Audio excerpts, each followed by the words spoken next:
Welcome back to తను విద YouTube channel. ఏం లేదండి, ఈ మినీ వ్లాగ్ ఏంటంటే మేము యాగంటికి వెళ్ళాము.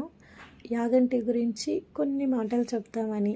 నాకు తెలిసింది మీకు ఏవైనా తెలిసిన వాళ్ళు ఉంటే ఓకే.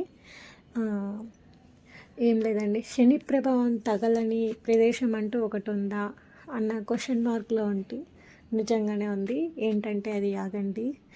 అస్సలు నేనైతే అన్బిలీవబుల్ అనిపించింది.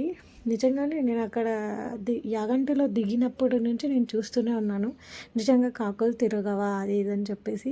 మరి అక్కడ ఉన్న వాళ్ళు కూడా చెప్పారు, గోపురం ప్రాంగణంలో కూడా తిరగవని.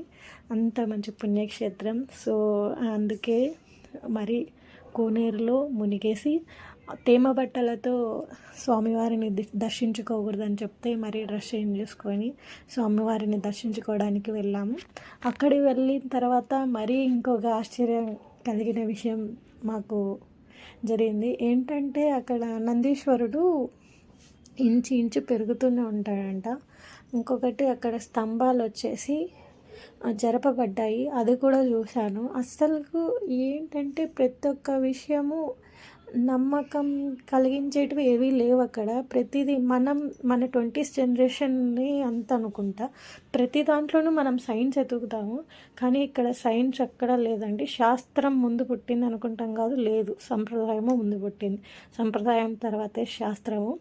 నాకైతే ఒక మంచి పుణ్యం కలిగింది అని భావనలో ఉన్నాను. Thank you so much.